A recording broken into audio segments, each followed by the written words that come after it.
Okay, so get ready, because today we're diving headfirst into the mind-bending world of quantum gravity. Sounds pretty intense. It is fascinating stuff, though. Basically, we're talking about the hunt for the missing link between two of the most successful theories in physics. Einstein's theory of gravity, that's general relativity, and the wild world of quantum mechanics. And it's a bit of a clash of titans, right? Right, like trying to mix oil and water. Yeah. These two just refuse to play nice together. And it's a problem because each one is great at explaining what it explains.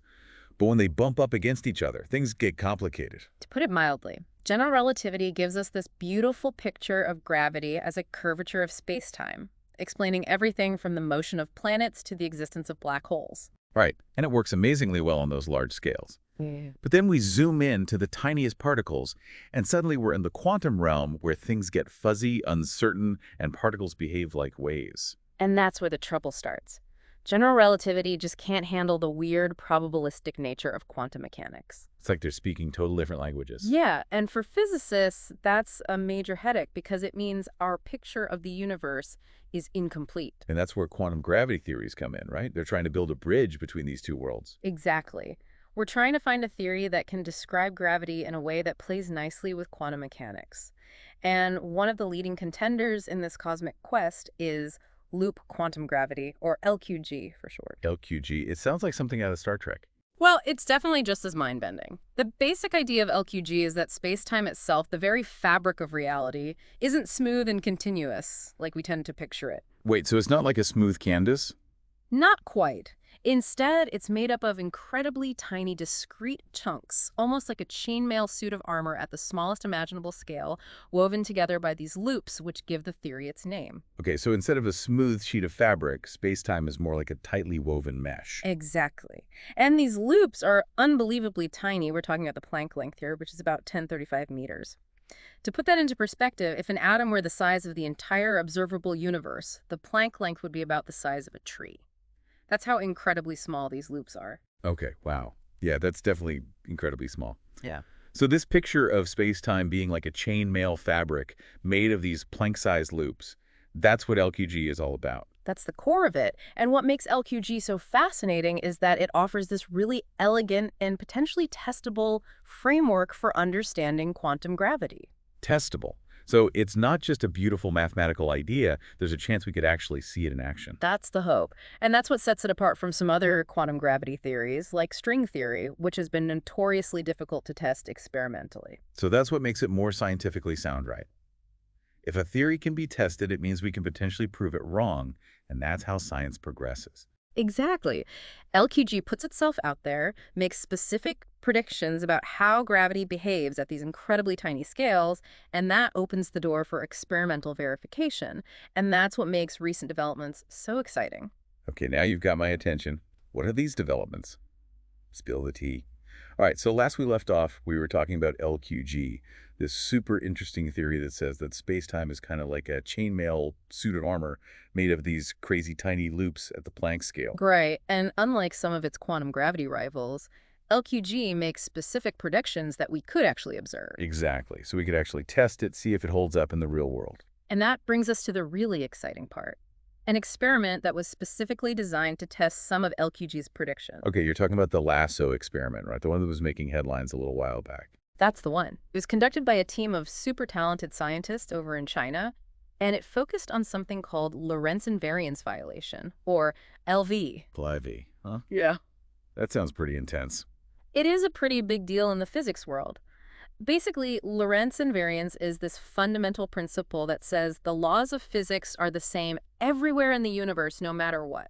So like a universal rule book that governs how everything works. Exactly. No matter where you are or how fast you're moving, those rules should always apply. Okay, that makes sense. There. So what's Lorentz invariance violation then? Does it mean those rules can be broken? Well, that's the question, isn't it? LEV would mean that this rule book isn't as universal as we thought. It would mean that in some extreme conditions, like in the very early universe or at the incredibly tiny Planck scale, the laws of physics might actually be different. Whoa, so are we talking like glitches in the matrix here? places where the fundamental rules of reality break down. Haha, that's a great way to put it.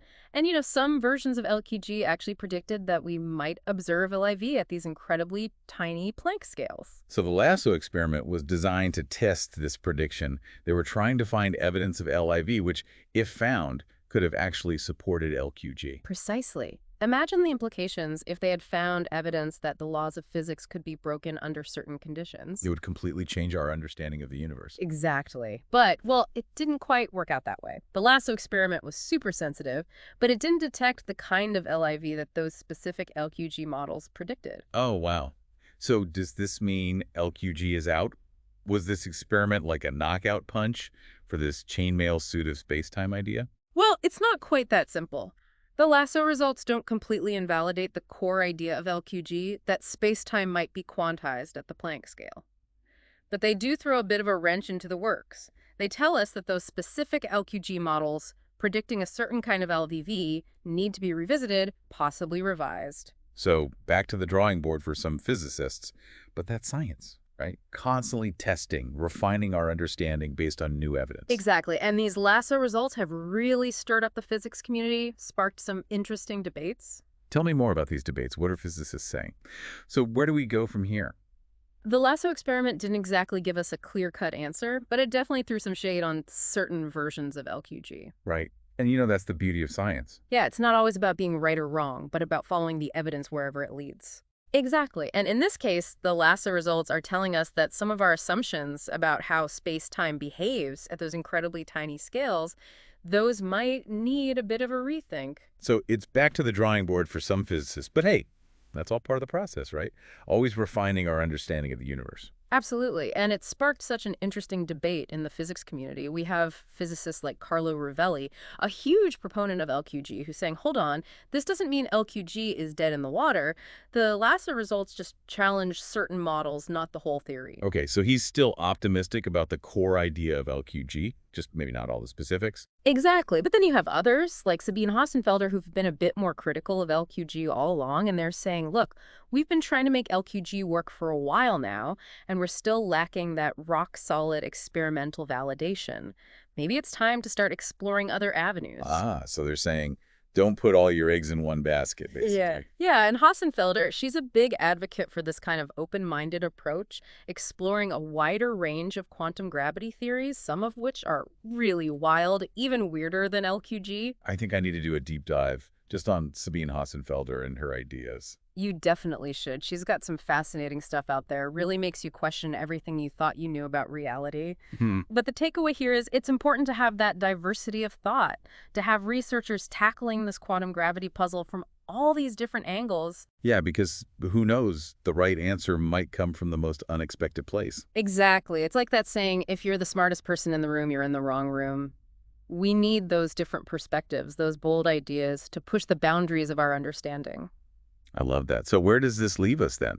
It seems like the search for a theory of quantum gravity is still very much a wide open race. It absolutely is. We've got LQG still in the running, even if it's taken a bit of a hit. And then we've got string theory and a whole bunch of other contenders, each with their own strengths and weaknesses. And who knows what brilliant new ideas are bubbling up right now in the minds of physicists around the world. It really makes you realize how much we still don't know about the universe and how much there is left to discover. That's what makes it so exciting, though, right? The fact that we're still grappling with these fundamental questions, that we're still searching for those missing pieces of the puzzle. It's what keeps me coming back for more. So to everyone listening, next time you look up at the stars, just remember that space-time might be a whole lot more complicated and a whole lot more interesting than we ever imagined. And who knows, maybe one of you listening will be the one to finally crack the code of quantum gravity. That's a wrap on another deep dive. Thanks for joining us.